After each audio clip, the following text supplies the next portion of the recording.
In the autumn of 1871, in a narrow tenement on Mott Street in Lower Manhattan, a 6-year-old girl named Catherine Doyle began speaking about things she could not possibly know. She described the interior of homes she had never entered, recounted conversations that occurred behind closed doors, and named individuals involved in crimes that had not yet been reported to authorities. Her parents, Irish immigrants who had arrived in New York only 3 years prior, initially dismissed her utterances as the product of an overactive imagination. But when Catherine accurately predicted the death of a neighbor's infant 2 days before the child succumbed to fever, when she described in precise detail the contents of a locked strongbox belonging to a local merchant, when she whispered the true parentage of children whose mothers had guarded those secrets for years, the people of the Fourth Ward began to fear her. This is not a story about a gifted child. This is a story about what happens when a community confronts knowledge that threatens its carefully constructed lies, and what they are willing to do to silence the voice that speaks those truths. The New York of 1871 was a city transforming itself through violence and ambition. The Civil War had ended 6 years earlier, leaving the nation fractured and uncertain. In Manhattan, the population had swelled beyond 900,000, with immigrants pouring into neighborhoods that could barely contain them. The Fourth Ward, where the Doyle family lived, was among the most notorious districts in the city, a labyrinth of overcrowded tenements, illegal drinking establishments, and streets where violence erupted with such regularity that police often refused to patrol alone. The ward was controlled by competing political machines, neighborhood bosses who maintained power through a combination of patronage and intimidation. In this environment, secrets were currency, and those who possessed dangerous knowledge often found themselves at the bottom of the East River. The social fabric of the Fourth Ward was held together by a complex web of loyalties, betrayals, and unspoken agreements about what could be said aloud and what must remain hidden. Into this world Catherine Doyle spoke without filter or fear, and her words carried consequences no child could comprehend. Catherine was born in May 1865, the second child of Thomas and Margaret Doyle, who had fled County Cork during the final years of the Great Famine's aftermath. Thomas worked as a stevedore on the docks, loading and unloading cargo ships for wages that barely kept his family fed. Margaret took in laundry and sewing work, her hands perpetually raw from lye soap and needle pricks. They lived in a 3-room apartment shared with another family, 7 people existing in a space no larger than 400 square feet. Catherine's older brother had died of cholera in 1868, a loss that devastated Margaret and left her perpetually anxious about her remaining children. By all accounts, Catherine was an unremarkable child until the autumn of 1871. She was small for her age, quiet in manner, with dark hair and pale skin that marked her as Irish in a neighborhood where ethnic identity determined everything from employment opportunities to which street corner you could safely occupy. Her father later told investigators that Catherine had always been observant, that she watched people with an intensity unusual for a child, but he attributed this to natural curiosity rather than anything extraordinary. There was no indication, no warning, of what was to come. The first documented incident occurred on September 12, 1871. Catherine was playing in the hallway outside her family's apartment when she approached Mrs. Helen Brennan, a widow who lived on the floor below. According to multiple witnesses, Catherine looked directly at Mrs. Brennan and said, "Your husband didn't die from the fall. Mr. Cassidy pushed him because of the money you were hiding." Mrs. Brennan, according to testimony later given to police, went white and fled to her apartment without responding. Patrick Brennan had died 18 months earlier in what was ruled an accident, a fall down a flight of stairs outside a saloon. The inquest had been brief, the conclusion unremarkable in a neighborhood where men died from drink and violence with such frequency that detailed investigations were rarely conducted. But Catherine's words suggested something else entirely, and they identified Francis Cassidy, a local enforcer known for collecting debts on behalf of ward politicians. Within hours, the entire tenement was discussing what the child had said. Mrs. Brennan refused to comment, but her silence spoke volumes to neighbors who understood that some truths were too dangerous to confirm. 2 days later, Catherine made her second unsettling pronouncement. She was in the street with her mother when they encountered Mr. James Murphy, a shopkeeper who owned a small grocery on Cherry Street. Catherine stopped walking, stared at Murphy, and announced, "You have a second family in Brooklyn. Your other wife doesn't know about this one. Your son there is older than the children here." Margaret Doyle immediately apologized, explaining that children sometimes said strange things, but Murphy's reaction was telling. He stumbled backward, his face flushing crimson, and hurried away without purchasing the items he had come to buy. Within a week, the rumor had spread throughout the Fourth Ward and beyond. Murphy's business suffered as customers whispered and speculated. His wife, according to newspaper accounts that would later cover the case, confronted him repeatedly, but he denied everything. Yet when a reporter from the New York Herald eventually investigated Catherine's claim in early 1872, they discovered that James Murphy had indeed maintained two households, having married a second woman in Brooklyn in 1867 without divorcing his first wife. The Brooklyn wife knew him under a different name. His eldest child from that union was 7 years old, born 2 years before his youngest legitimate child in Manhattan. How could Catherine Doyle have known this? Murphy had been scrupulously careful. He maintained separate lives with such precision that even his closest associates in the Fourth Ward had no knowledge of his bigamy. The incidents multiplied. On September 19th, Catherine told her mother that Mrs. Teresa O'Sullivan's baby, then 3 months old and apparently healthy, would die before the week ended. Margaret begged her daughter not to repeat such terrible things, but Catherine insisted, describing how the child would develop a fever and struggle to breathe. On September 21st, the infant began showing symptoms of what was likely diphtheria. By September 23rd, the child was dead. The neighborhood's response to this prediction was complex and revealing. Some saw Catherine as cursed, touched by something malevolent that allowed her to perceive death before it arrived. Others wondered if she had somehow caused the death itself, as if knowledge and causation were indistinguishable. Mrs. O'Sullivan refused to speak to the Doyle family afterward, and several neighbors began crossing themselves when Catherine passed, a gesture of protection against evil. But there were also those who sought Catherine out, asking her questions about their own futures, their secrets, their fears. The child became simultaneously feared and consulted, a phenomenon that reveals much about how communities navigate the presence of inexplicable knowledge in their midst. If you enjoy uncovering stories lost in darkness, don't forget to subscribe to Withered Truths and leave a like. The documents that remain from this period are fragmentary, but they paint a picture of escalating tension and growing fear surrounding a 6-year-old child who could not explain her own abilities. On October 1, 1871, Catherine demonstrated knowledge that would ultimately seal her fate. She was walking with her father near the waterfront when they passed a group of men engaged in conversation. One of them was Michael Corrigan, a ward boss with significant political influence and connections to Tammany Hall. Catherine stopped, turned to face Corrigan, and stated clearly enough for multiple witnesses to hear, "You killed the man they found in the river. You were wearing the gray coat. You took his wallet, but you missed the letters he was carrying. They're still in his inside pocket." Corrigan's immediate response, documented in later police reports, was laughter. He dismissed the child's words as nonsense, the invention of an attention-seeking girl. But his laughter was described as forced, and he left the area quickly. 3 days later, police pulled a body from the East River near Pier 18. The victim was identified as Henry Whitmore, a clerk who had worked for a shipping company. He had been strangled.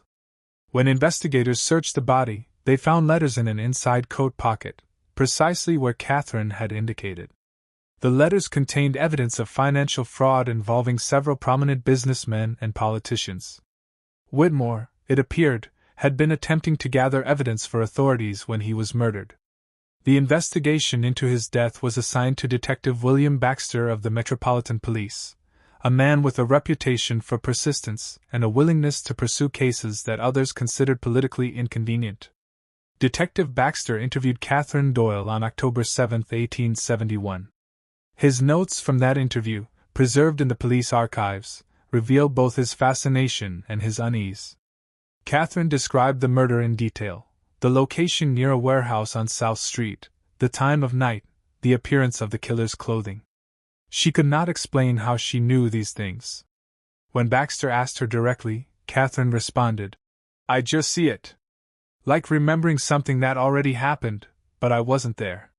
She described her experiences as visual, as if she were watching events unfold before her eyes, though she could not control when these visions occurred or what they would show her. Baxter's notes indicate his skepticism, but also his inability to dismiss the accuracy of her information. The gray coat she described was found in Michael Corrigan's home during a subsequent search, though prosecutors would later argue that this evidence was insufficient to prove murder, as many men owned similar garments. The case against Corrigan collapsed due to lack of additional evidence and the political pressure brought to bear on investigators.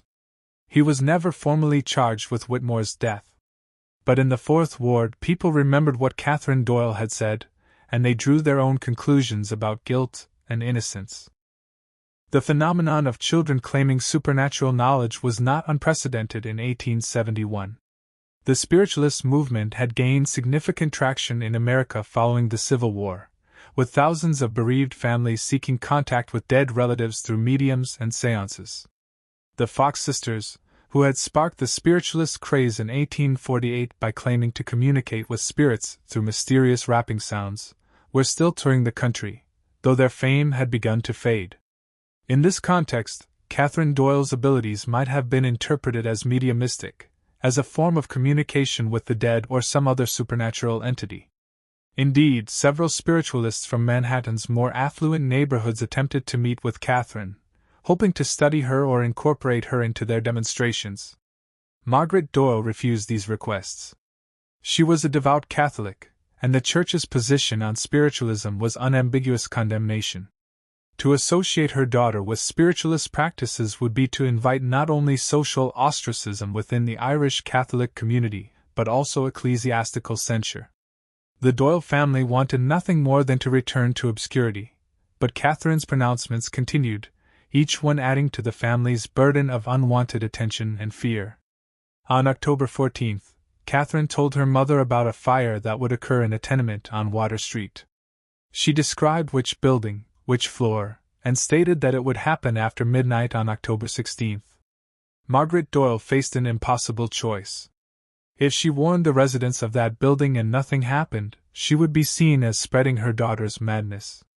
If she remained silent and the fire occurred, people might die who could have been saved. She compromised by speaking quietly to a few neighbors, suggesting they be cautious with candles and cooking fires. On the night of October 16, shortly after 1 a.m., a fire broke out on the third floor of the tenement Catherine had identified. The blaze spread rapidly through the building, and by the time firefighters arrived, 4 people were dead and a dozen more injured. Survivors reported that the fire had started in a specific apartment, ignited by a candle that fell near some curtains. Catherine had been correct once again, and this accuracy was becoming intolerable for those around her. How could a child possess such knowledge? The explanations ranged from divine gift to demonic possession, from natural sensitivity to fraud and conspiracy. None of these explanations satisfied the fundamental unease that Catherine's abilities provoked. The medical understanding of the human mind in 1871 was primitive by modern standards. The field of psychology as we know it did not yet exist. Mental illness was poorly understood, often conflated with moral failing or spiritual corruption. Neurological conditions were mysteries, their biological basis unknown. The concept of the unconscious mind, which Sigmund Freud would later explore, had not been articulated in any systematic way.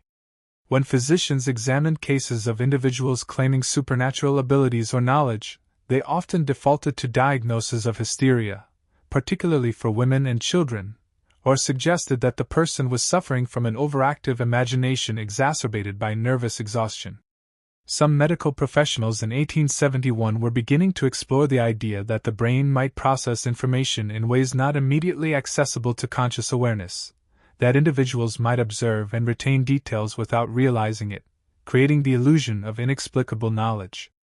This proto-theory of unconscious perception offered a potentially rational explanation for cases like Catherine's, but it struggled to account for the specificity and accuracy of her statements about events she could not have witnessed or information she could not have overheard. On October 22, Catherine was examined by Dr. Edward Hartley, a physician affiliated with Bellevue Hospital who had published papers on nervous disorders and unusual mental phenomena. Dr. Hartley's examination, documented in a report preserved in the hospital's historical archives, found Catherine to be physically healthy and mentally coherent. She displayed no signs of hysteria, epilepsy, or any other condition that might explain her behavior. Her cognitive functioning appeared normal for her age. She could read simple words, perform basic arithmetic, and engage in age-appropriate play. The only unusual aspect of her presentation was her matter-of-fact description of seeing things others could not see. Dr. Hartley concluded that Catherine was either an exceptionally talented fraud, trained by adults to gather and report information for purposes he could not determine, or she represented a phenomenon that current medical science could not explain. He recommended continued observation but advised against any intervention that might harm the child.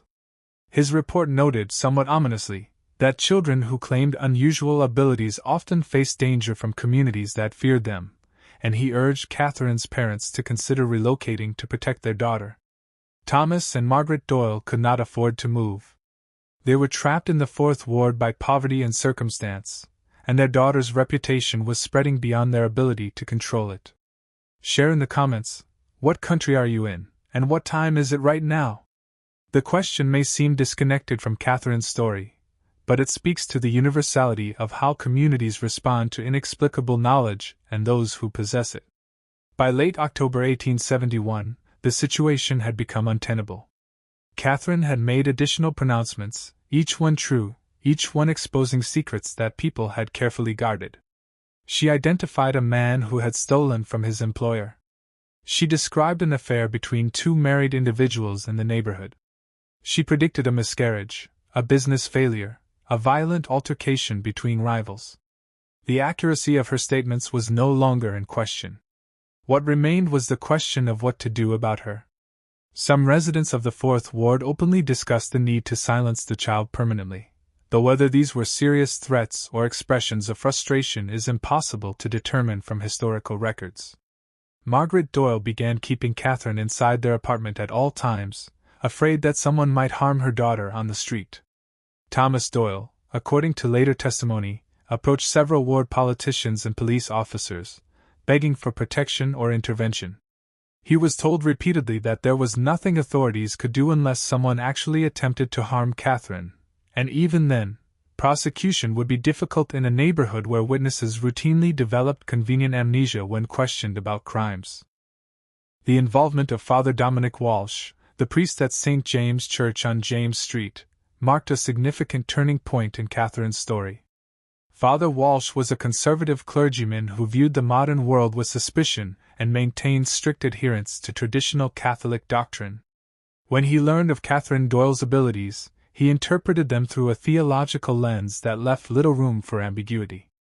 In his view, there were only two possible explanations: either Catherine was in communication with demons, or she was a fraud manipulated by adults seeking attention or financial gain. The possibility that her abilities might represent some natural but poorly understood human capacity did not factor into his analysis. On November 3, 1871, Father Walsh visited the Doyle apartment to examine Catherine.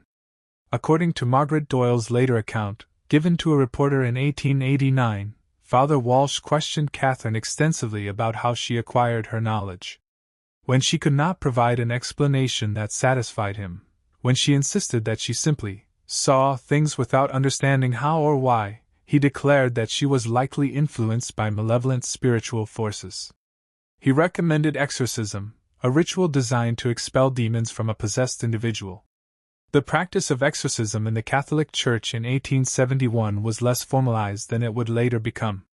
The Roman ritual, which provided guidelines for exorcism, existed, but its application varied significantly depending on the priest and the diocese. Exorcism was not uncommon in immigrant Catholic communities, where Old World beliefs about spiritual warfare and demonic possession remained strong. However, the ritual was controversial even within the Church, with some clergy viewing it as a necessary response to genuine cases of possession and others considering it a superstitious practice that reflected poorly on the faith's intellectual traditions. Father Walsh believed in the reality of demonic possession and the efficacy of exorcism. He convinced Thomas and Margaret Doyle that their daughter's soul was in danger, that the knowledge she possessed could not be natural, and that intervention was necessary to save her from eternal damnation. The Doyles, frightened and desperate, agreed to allow Father Walsh to perform the ritual. The exorcism took place on November 8, 1871, in the basement of St. James Church. Present were Father Walsh, 2 assistant priests, Thomas and Margaret Doyle, and Catherine herself. No official church record of this exorcism exists, as it appears to have been conducted without formal authorization from the Archbishop of New York. What we know about the event comes from later accounts, primarily from Margaret Doyle's 1889 interview and from testimony given by one of the assistant priests, Father Michael Brennan, who in 1895 wrote a letter to a colleague describing his experience that night. According to these sources, Catherine was brought into a small room lit by candles, where Father Walsh had prepared blessed water, holy oil, and a crucifix. The ritual itself involved prayers in Latin, commands directed at whatever entity might be possessing the child, and physical applications of blessed water and oil. Catherine, who had been quiet and compliant when brought into the church, became increasingly agitated as the ritual progressed. She began screaming, though whether from fear, pain, or some other cause is unclear. Father Walsh interpreted her distress as evidence that demons were present and resisting expulsion. He intensified his efforts, commanding the evil spirits to depart. The ritual lasted for nearly 3 hours. What happened to Catherine Doyle during and after that exorcism remains contested. According to Father Walsh's account, shared with parishioners in the days following the ritual, the exorcism was successful. Catherine's abnormal abilities ceased, proof that she had been freed from demonic influence. According to Margaret Doyle's 1889 account, Catherine emerged from the ritual traumatized and changed. She no longer spoke spontaneously about things she should not know, but this silence came at a cost. The child became withdrawn, fearful, and unable to sleep through the night. She developed a stammer that she had not previously exhibited. She refused to attend church, becoming hysterical if her parents attempted to take her. Within weeks, Catherine had transformed from an unusual but otherwise normal child into one displaying clear signs of psychological distress. Father Brennan's 1895 letter presents a third perspective. He wrote that he had been troubled by what he witnessed during the exorcism, that Catherine's screaming had sounded like the terror of a child being hurt rather than the resistance of a demon being expelled, and that he had wondered afterward whether they had performed a necessary ritual or simply traumatized a little girl whose only crime was speaking truths that others found inconvenient. The question of what Catherine Doyle actually experienced, what produced her ability to know things she should not have known, remains unanswerable with certainty. Modern psychology offers several potential frameworks for understanding her case. Highly sensitive individuals, particularly children, can sometimes pick up on subtle cues in their environment, body language, overheard conversations, and unconscious observations that they process and integrate in ways that produce seemingly inexplicable knowledge. Cryptomnesia, the phenomenon where memories are recalled without recognition of their source, could explain how Catherine might have possessed information she unconsciously acquired and later presented as if she were seeing it for the first time. There is also the possibility of confabulation, where true observations become mixed with imagination, creating a blend of accuracy and invention that appears more impressive than it actually is, particularly when observers selectively remember the correct predictions and forget the incorrect ones. None of these explanations fully satisfies the documented evidence of Catherine's accuracy, but they offer naturalistic possibilities that do not require accepting either supernatural intervention or fraud. But was Catherine Doyle's knowledge actually as accurate as the historical record suggests, or has her story been distorted by the passage of time and the human tendency to emphasize the dramatic and mysterious while forgetting the mundane and incorrect? This question is crucial because we rely primarily on second-hand accounts, newspaper reports written for sensational effect, and memories recalled years or decades after the events they describe. The psychological literature on eyewitness testimony and memory has demonstrated repeatedly that human recollection is unreliable, subject to distortion, suggestion, and the influence of subsequent information. When we read that Catherine predicted Mrs. O'Sullivan's baby's death, we should ask whether she actually specified the cause and timeline, or whether those details were added retroactively after the death occurred.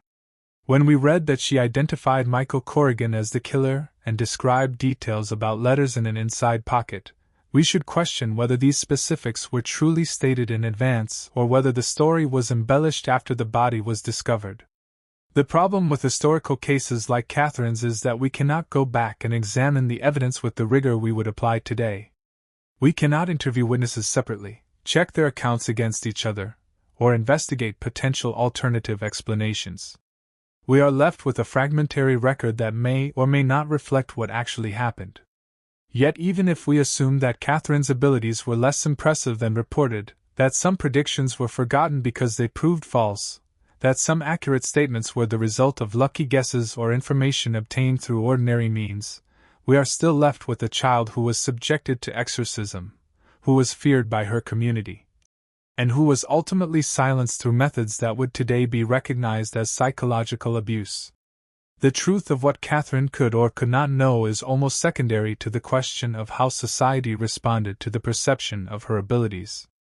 Whether she was genuinely psychic, unusually observant, coached by others, or simply lucky, the community's reaction reveals profound insights into how human beings handle those who transgress boundaries of acceptable knowledge. Catherine threatened the social order not because she was evil or dangerous, but because she exposed the lies and secrets that held that order together. In a neighborhood where survival depended on knowing when to speak and when to remain silent, a child who spoke without understanding these unwritten rules represented an existential threat. The aftermath of the exorcism saw the Doyle family retreat further into isolation. Catherine stopped attending school, which she had only recently begun. She rarely left the apartment. Neighbors reported hearing her crying at night.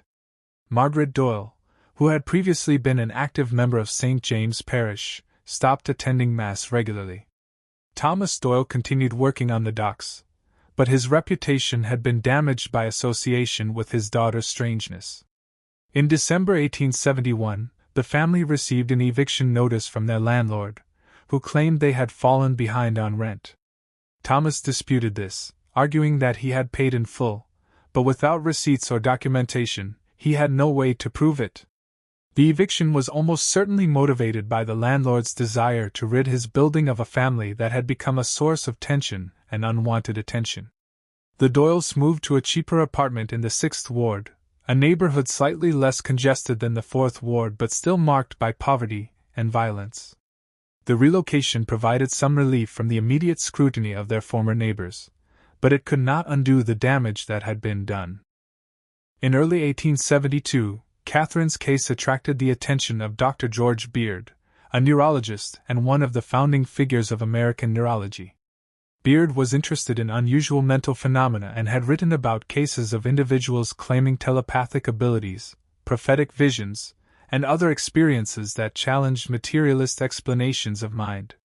He had also coined the term neurasthenia to describe a condition he believed was caused by the stresses of modern civilization, though this diagnosis would later be discredited and abandoned. Beard requested permission to examine Catherine, hoping to study her abilities and possibly publish findings that would contribute to the emerging field of mental science. Thomas and Margaret Doyle refused. They wanted no more doctors, no more attention, no more investigations. Their daughter had been quiet since the exorcism, and they feared that renewed scrutiny would trigger a return of her disturbing pronouncements. Beard attempted to persuade them, offering payment for their participation, but the Doyles remained firm. In a letter to a colleague dated March 1872, Beard expressed frustration at being denied access to what he considered a potentially groundbreaking case, but he also noted that he understood the parents' desire to protect their child from further trauma. The historical record on Catherine Doyle grows thin after 1872. There are no more newspaper accounts, no more medical examinations, no more documented incidents of inexplicable knowledge. It is as if she simply vanished from public awareness, which was likely the outcome her parents desperately wanted. But fragments of her later life can be pieced together from census records, church documents, and occasional mentions in other sources. The 1875 New York State Census lists a Catherine Doyle, age approximately 10, living with her parents in the 6th Ward. The 1880 federal census shows a Catherine Doyle, age 15, employed as a factory worker in a garment manufacturing operation. There is a marriage record from 1884 for a Catherine Doyle who married a man named Patrick Sullivan, and a baptismal record from 1885 for their daughter, Mary. Whether these documents all refer to the same Catherine Doyle who became notorious in 1871 cannot be confirmed with absolute certainty, but the ages, locations, and familial connections strongly suggest they do. If these records are accurate, Catherine survived her childhood trauma, entered adulthood, married, and had children of her own. She lived an apparently normal life, indistinguishable from thousands of other Irish immigrant women in late 19th century New York. But did Catherine's abilities truly disappear after the exorcism, or did she simply learn to hide them, to never again speak the secrets she could see? This question haunts the margins of her story. In Margaret Doyle's 1889 interview, conducted when Catherine would have been approximately 24 years old and living under a married name, the reporter asked whether Catherine still experienced visions or unusual knowledge. Margaret's response was careful and revealing. She stated that Catherine had learned to keep certain things to herself, that she had developed wisdom about what could be said and what must remain unspoken. This phrasing suggests that the abilities had not vanished entirely but rather that Catherine had been trained, through trauma and consequence, to suppress them. The exorcism, in this interpretation, did not drive out demons or cure an affliction.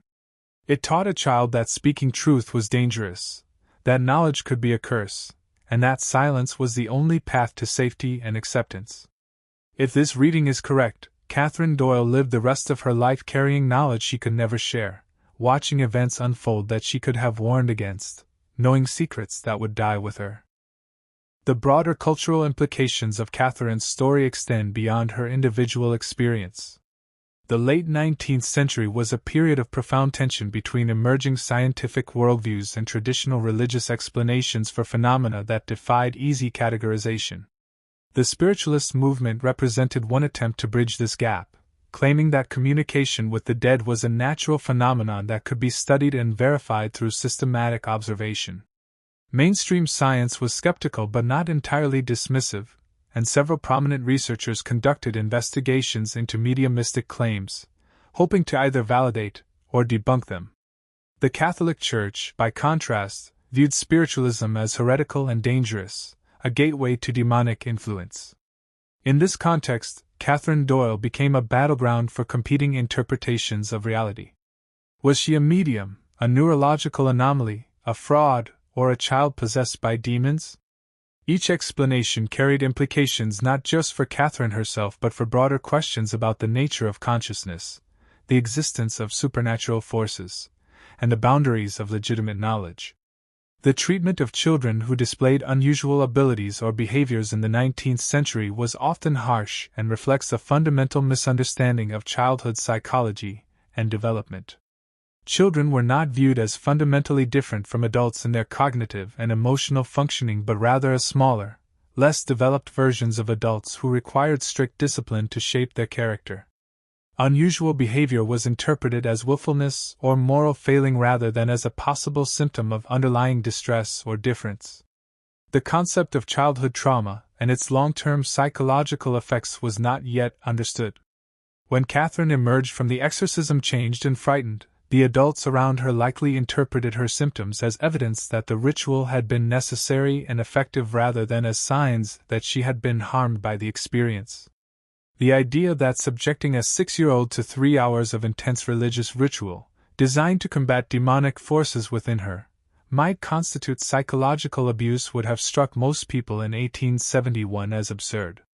They believed they were saving her soul, and any suffering she endured was unfortunate but necessary for that greater purpose. The political dimensions of Catherine's story should not be overlooked. The 4th Ward in 1871 was controlled by Tammany Hall, the Democratic political machine that dominated New York City politics through a combination of patronage, corruption, and strategic distribution of services to immigrant communities. Ward bosses like Michael Corrigan, the man Catherine accused of murder, were essential cogs in this machine. They delivered votes, managed local affairs, and ensured that residents understood where power resided and how it could be accessed. When Catherine spoke truths about men like Corrigan, she threatened not just individual reputations but the entire system of quiet arrangements and understood compromises that allowed Tammany to function.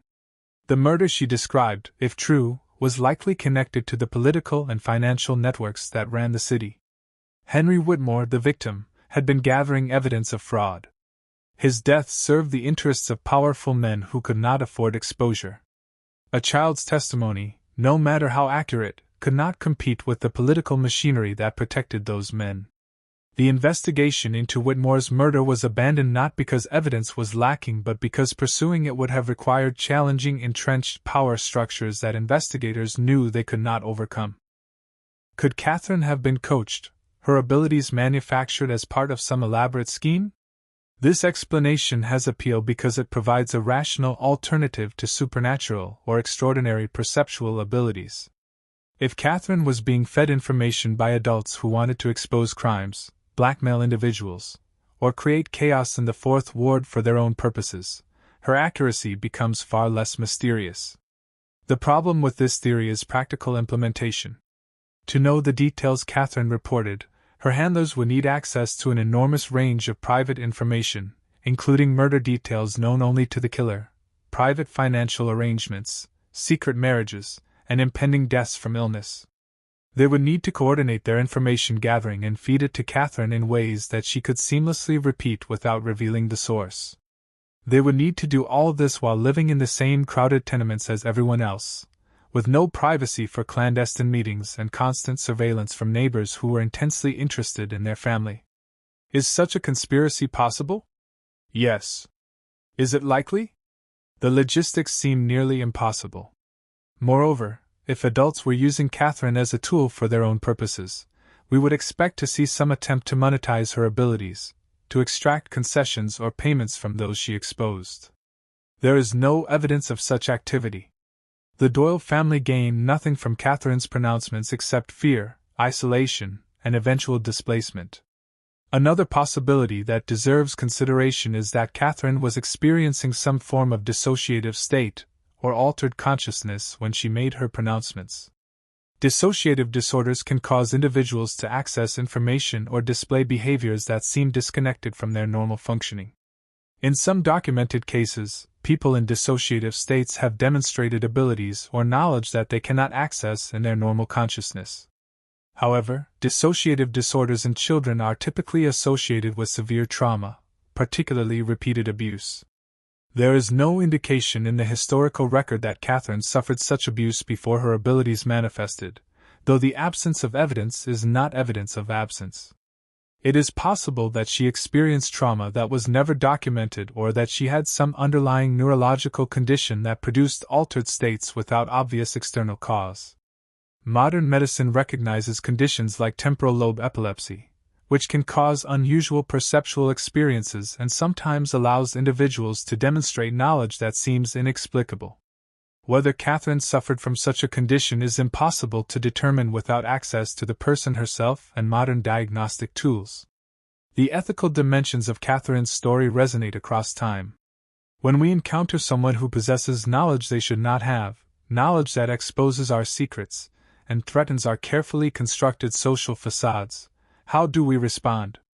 Do we investigate the source of that knowledge objectively, or do we seek to silence the messenger? History is filled with examples of individuals who spoke uncomfortable truths and were punished for it, not because their truths were false but because truth itself was threatening. Catherine Doyle, at age 6, could not have understood the social and political implications of her words. She spoke because she saw, and she saw what others had hidden. The community's response was not to protect the child or to investigate whether she was revealing actual crimes and injustices. Instead, they labeled her dangerous, subjected her to a traumatic religious ritual, and effectively silenced her through fear and isolation. This pattern repeats throughout human history, suggesting something fundamental about how societies maintain order and how they respond to disruptions of that order. Who do you think was truly behind Catherine's silence? Was it Father Walsh, acting from genuine religious conviction? Was it Michael Corrigan and other powerful men who needed dangerous knowledge suppressed? Was it the community itself, collectively deciding that a truth-telling child was intolerable? Or was it Catherine's own parents, who chose to protect their daughter in the only way they knew, by teaching her never to speak again? By 1890, Catherine Doyle Sullivan, if the records accurately track her life, was 25 years old with 2 children. She lived in the Bronx, which was beginning its transformation from rural farmland to urban neighborhood as the city expanded northward. Her husband worked as a carpenter. They attended church regularly at St. Jerome's Parish, though Catherine was noted by at least one contemporary account as being unusually quiet during services, never volunteering to participate in parish activities or social events. In 1892, there is a brief mention in a local newspaper of a woman named Catherine Sullivan who warned neighbors about a building collapse before it occurred, saving several lives. The article does not provide enough detail to confirm this was the same Catherine, but the name, location, and nature of the incident are suggestive. If it was her, it would indicate that her abilities persisted into adulthood and that she occasionally allowed herself to speak warnings when she judged the risk of remaining silent to be greater than the risk of speaking. But this is speculation, pattern matching in sparse historical data that may or may not connect to the same individual. The question of whether children can possess genuine precognitive or telepathic abilities has been investigated repeatedly by researchers over the past century and a half. The results of these investigations have been overwhelmingly negative, with no credible evidence supporting the existence of such abilities under controlled conditions.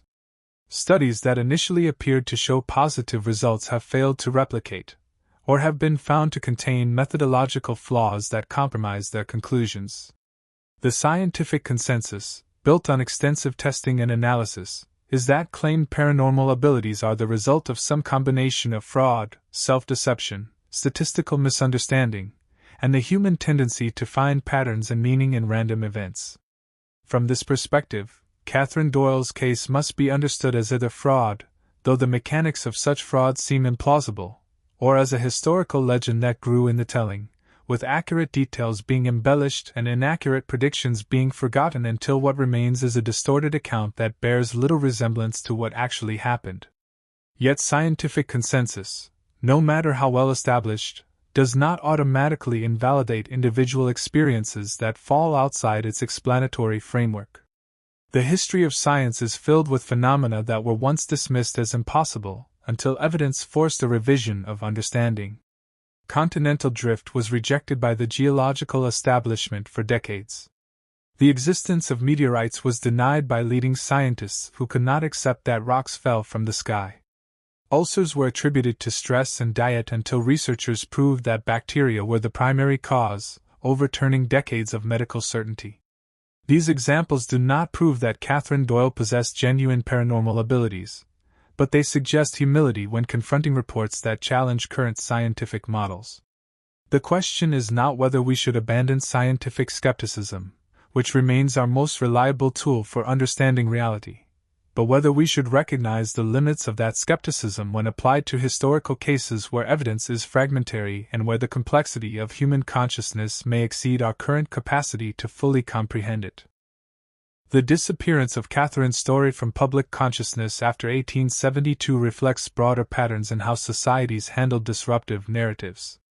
Stories that challenge fundamental assumptions about reality, that create cognitive dissonance or threaten established power structures, tend to be marginalized or forgotten unless they can be safely reframed in ways that neutralize their threat. Catherine's case could not be easily dismissed as fraud given the documented accuracy of at least some of her statements. It could not be celebrated as evidence of spiritual gifts without contradicting Catholic doctrine and inviting uncomfortable questions about why God would grant such abilities to a child in a slum rather than to priests or saints. It could not be used to challenge political corruption without exposing those who attempted to use it to reprisals from the powerful. The most convenient solution was collective amnesia, allowing the story to fade from newspapers and conversation until it existed only in the memories of those who had been there, and eventually not even in those memories as the participants aged and died. In 1895, a spiritualist publication called The Banner of Light published a letter from someone identifying herself only as C.S. of New York, describing childhood experiences that closely parallel Catherine's story. The letter writer, who would have been approximately 30 years old in 1895, described seeing events before they occurred, knowing secrets that others tried to hide, and being subjected to religious rituals intended to cure her of what adults believed was demonic possession. She wrote that she had learned to suppress her abilities out of self-preservation, but that they had never truly disappeared. She could still see what was hidden, still knew things she should not know, but she had also learned that speaking such knowledge brought only suffering. The letter concluded with a question directed at other readers. How many of us walk through life carrying truths we can never share, watching the world unfold in patterns we alone can see, silent not because we have nothing to say but because we have learned the cost of speaking? The editors of the Banner of Light noted that they could not verify the author's identity or the accuracy of her account, but they found the letter moving and published it as an example of the persecution that genuine sensitives often faced from religious authorities who did not understand their gifts. Whether C.S. of New York was Catherine Doyle Sullivan is impossible to confirm. The timing and details align, but thousands of Irish immigrant women in New York could have fit those initials, and spiritualist publications regularly received letters from individuals claiming unusual experiences. What matters is not the definitive identification but the pattern the letter illustrates, the silencing of inconvenient knowledge, the choice between speaking truth and maintaining social acceptance, the psychological burden of carrying information that cannot be shared. These themes transcend any individual case and speak to fundamental human experiences of isolation, difference, and the tension between honesty and survival. The fate of those Catherine exposed or warned also deserves examination. Michael Corrigan, the ward boss she accused of murder, continued his political activities throughout the 1870s. He was never charged with any crime and died in 1881 of what was reported as natural causes, though rumors persisted that his death was itself a murder, the result of internal conflicts within Tammany Hall. James Murphy, whose bigamy Catherine revealed, lost his grocery business in 1872 and disappeared from New York records. Whether he relocated, died, or simply fell into poverty deep enough that he left no documentary trace is unknown. His first wife filed for divorce in 1873, a scandalous and difficult process in that era, suggesting that Catherine's revelation destroyed his marriage even if it did not result in criminal prosecution. Francis Cassidy, the enforcer Catherine identified in connection with Patrick Brennan's death, was found dead in an alley in 1874, stabbed multiple times. His murder was never solved. The pattern suggests that Catherine's pronouncements, even though they did not lead to official legal consequences, may have contributed to informal justice or revenge enacted by those who believed her accusations and acted on them outside the law. The psychological impact of being simultaneously feared and sought after, of being viewed as both cursed and gifted, on a developing child cannot be overstated. Catherine lived through a period where her words had power but where that power brought only negative consequences. Every time she spoke truth, she witnessed the damage it caused, the anger and fear it provoked, the isolation it created for her family. Child development research has demonstrated that children need to feel safe, accepted, and understood in order to develop healthy psychological functioning. Catherine experienced the opposite: danger, rejection, and profound misunderstanding. The adults around her could not or would not see her as simply a child trying to make sense of experiences she did not choose and could not control.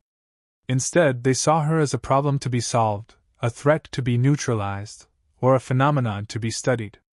None of these perspectives prioritized Catherine's own well-being or attempted to understand her experiences from her subjective viewpoint. The exorcism, whatever its theological justification, was an act of violence against a child who had committed no crime beyond speaking words that others found disturbing. Can we trust the silence that followed Catherine's exorcism, or does that silence itself conceal truths that remain buried? When someone stops speaking not because they have nothing to say but because they have learned that speaking brings punishment, their silence is not evidence that the problem has been resolved. It is evidence that power has successfully suppressed expression. The community that demanded Catherine's silence did not want truth or justice. They wanted the restoration of a comfortable ignorance, a return to a state where secrets remained hidden and lies remained unchallenged. They achieved this goal through a combination of religious authority, social pressure, and direct trauma inflicted on a 6-year-old child. This is not a story with heroes who rescued Catherine from demonic possession. This is a story about a community that chose convenience over truth, and used religion as a weapon to enforce that choice. The role of Margaret Doyle in this narrative deserves deeper consideration. As Catherine's mother, she occupied an impossible position. She loved her daughter and wanted to protect her, but she was also deeply embedded in a community and religious framework that provided her identity and support. When that community and religious authorities told her that Catherine was possessed, that the exorcism was necessary, Margaret faced a choice between trusting her own observations of her daughter and accepting the judgment of authorities she had been raised to respect. She chose the authorities, as most people in her position would have done. But her 1889 interview suggests that she lived with doubt and guilt about that choice for nearly 2 decades. When she told the reporter that Catherine had learned to keep certain things to herself, was she describing a healthy adaptation or confessing that she had taught her daughter to suppress a fundamental part of her identity? When she said Catherine had developed wisdom about what could be said, was she praising maturity or acknowledging that she had broken something in her child that could never be repaired? The intersection of poverty and powerlessness in Catherine's story is crucial. Had she been born into a wealthy family, had her father been a prominent businessman rather than a dock worker, the response to her abilities would likely have been entirely different. Wealthy families in the 19th century who had children displaying unusual behaviors could afford private doctors, could isolate their children from public scrutiny, could control the narrative about what was happening. Poor families had no such options.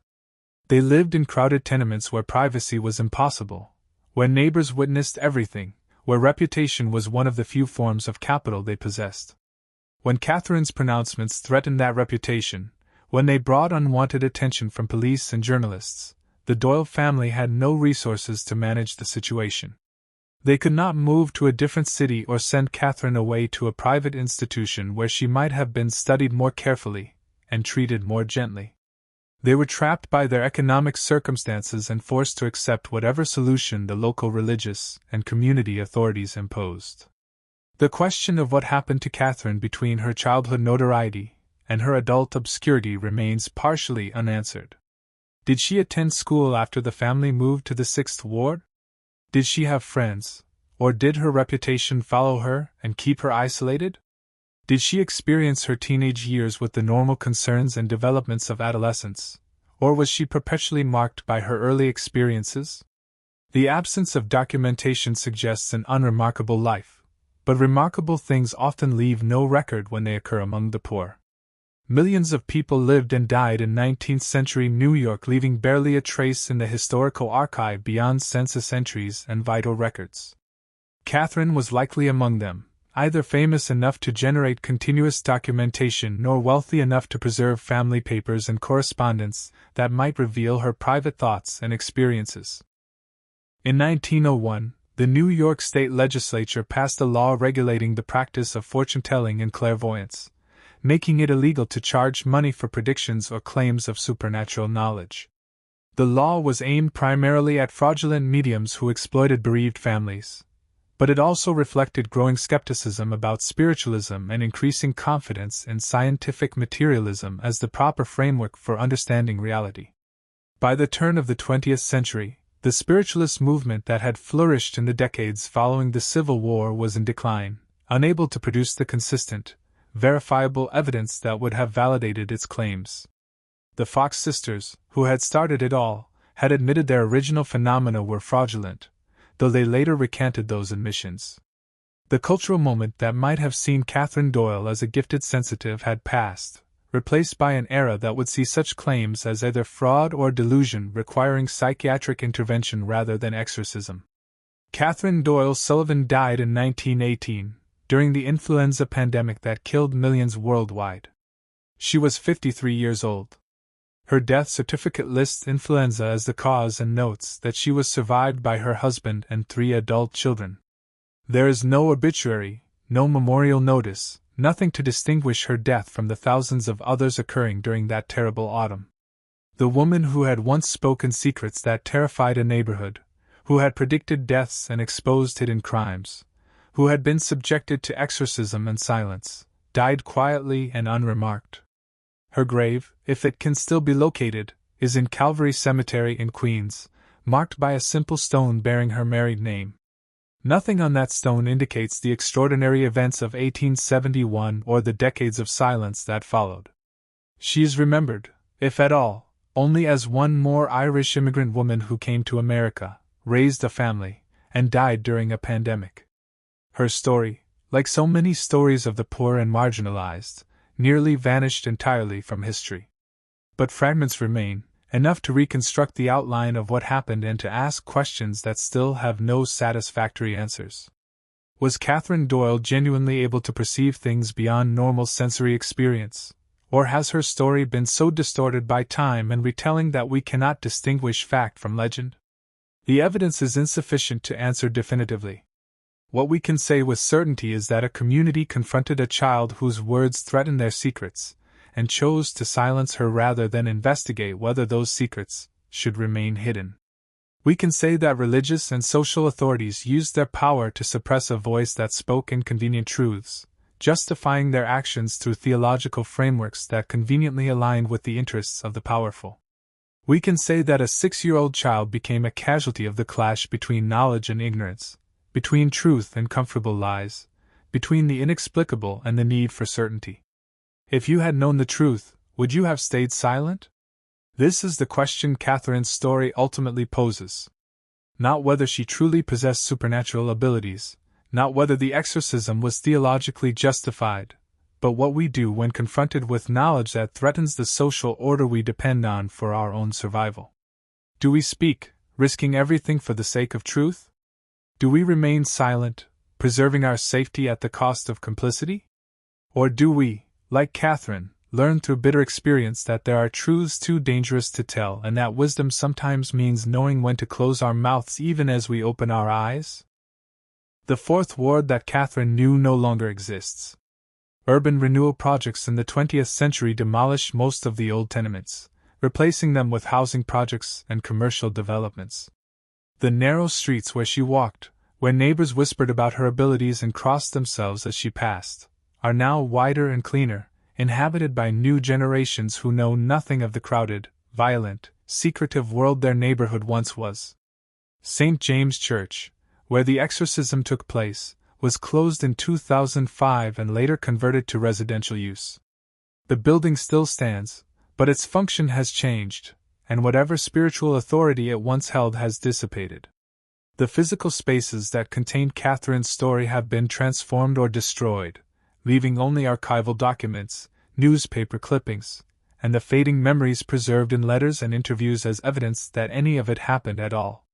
Modern cases of children claiming unusual knowledge or abilities are generally handled very differently than Catherine's case was. When a child reports seeing things others do not see, hearing voices, or knowing information they should not have access to, the first response is typically psychological evaluation rather than religious intervention.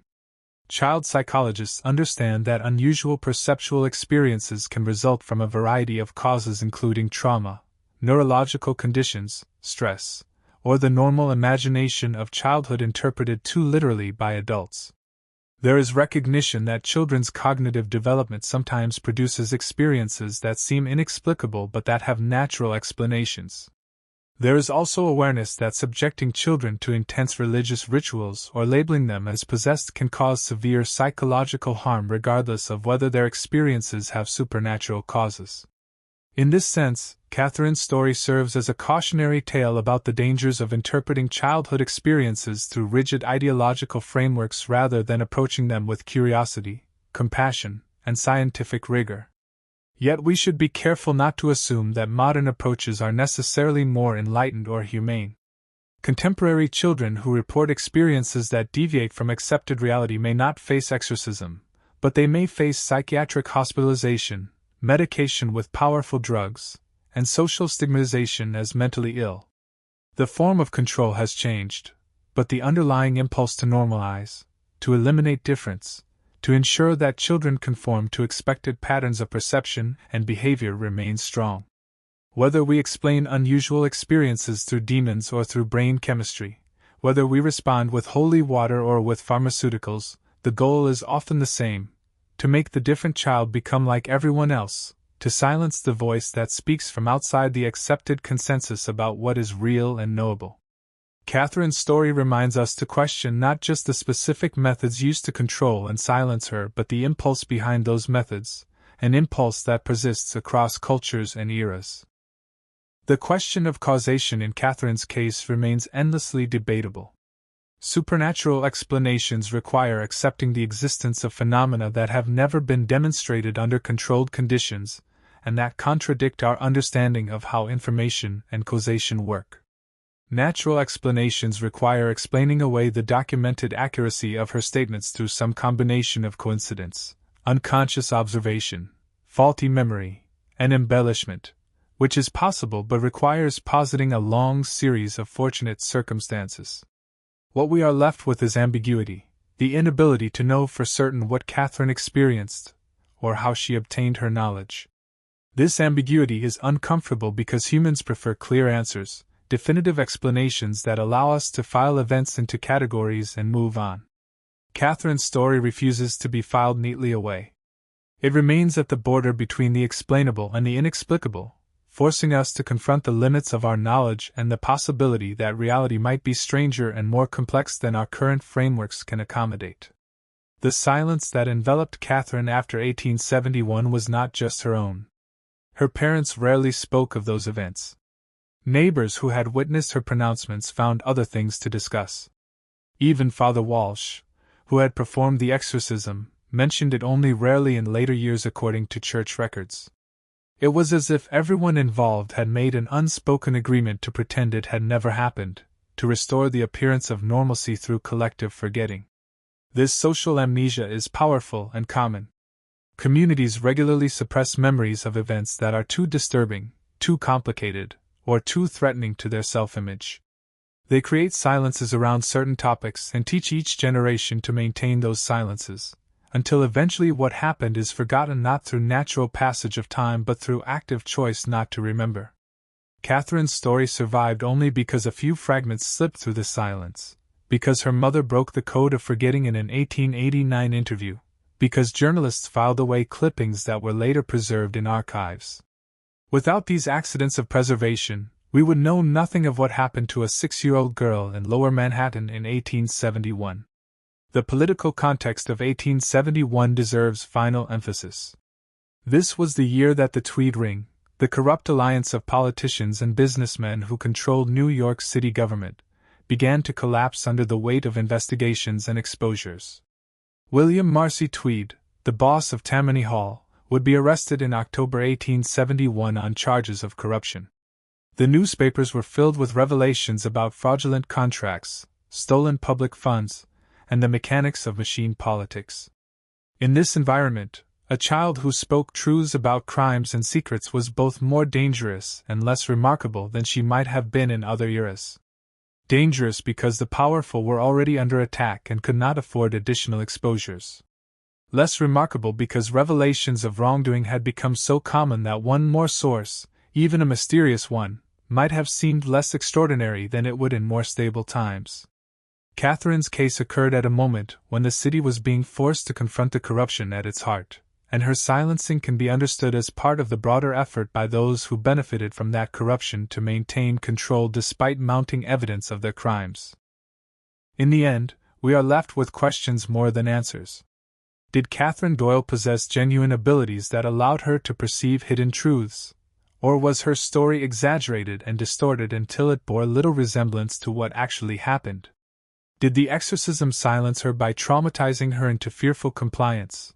Or did it coincide with a natural cessation of experiences that might have been temporary all along? Did she live the rest of her life carrying knowledge she could never share? Or did she ultimately forget the events of 1871 as completely as the community around her tried to forget? Did she die believing she had been possessed by demons? Or did she understand that she had been victimized by adults who could not tolerate the truths she spoke? We cannot know. The historical record is too fragmentary, too colored by the biases and limitations of those who created it, to provide definitive answers to these questions. What we can know is that Catherine Doyle's story continues to haunt us because it touches something fundamental about human nature and human society. We construct elaborate systems of secrets and lies to protect ourselves, our reputations, our power. We agree collectively to ignore certain truths, to not speak about certain things, to maintain fictions that serve our interests even when we know they are fictions. And when someone, particularly someone young and vulnerable, breaks these unspoken rules and speaks what should remain hidden, we respond not with gratitude for the truth but with fear and anger at the disruption. We silence the messenger because we cannot bear the message. We destroy the mirror that shows us what we have become because we prefer the flattering portrait we have painted of ourselves. Catherine Doyle was 6 years old when she became that mirror, reflecting back to her community its hidden crimes, its secret shames, its carefully buried truths. She did not choose this role. She did not understand what she was doing or what consequences would follow. She simply spoke what she saw, and for that, she was subjected to 3 hours of exorcism ritual that left her traumatized and eventually silent. Her story is not unique. Throughout history, those who speak inconvenient truths have been punished, silenced, destroyed. What makes Catherine's case particularly poignant is her age and her innocence, the fact that she was too young to have any agenda beyond simple expression of what she perceived, and yet that innocence provided no protection against the forces that needed her silenced. The withered truth at the heart of this story is not about whether psychic abilities exist or whether demons are real. The withered truth is about us, about our relationship with knowledge and power, about what we are willing to do to maintain the comfortable lies that allow society to function.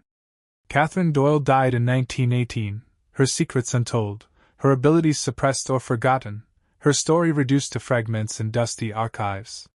But the questions she embodied remain alive. What do we do with those who see too much? How do we respond when our carefully constructed realities are threatened by voices that will not be silent? Are we capable of choosing truth over comfort, justice over order, protection of the vulnerable over preservation of the powerful?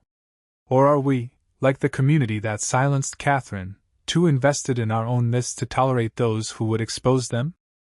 The documents that preserve Catherine's story are yellowing and fragile, stored in archives that few people visit. The buildings where she lived have been demolished. The people who knew her are long dead. Soon, even the few historians and researchers who know her name will be gone, and Catherine Doyle Sullivan will vanish completely from human memory, one more forgotten life among billions. But for this moment, her story remains accessible, a window into how societies respond to the inexplicable, and how they treat those who threaten the agreed-upon boundaries of acceptable knowledge. Whether she truly possessed abilities that transcended normal human perception or whether her story has been transformed by time and telling into something far more remarkable than the reality, we will never know.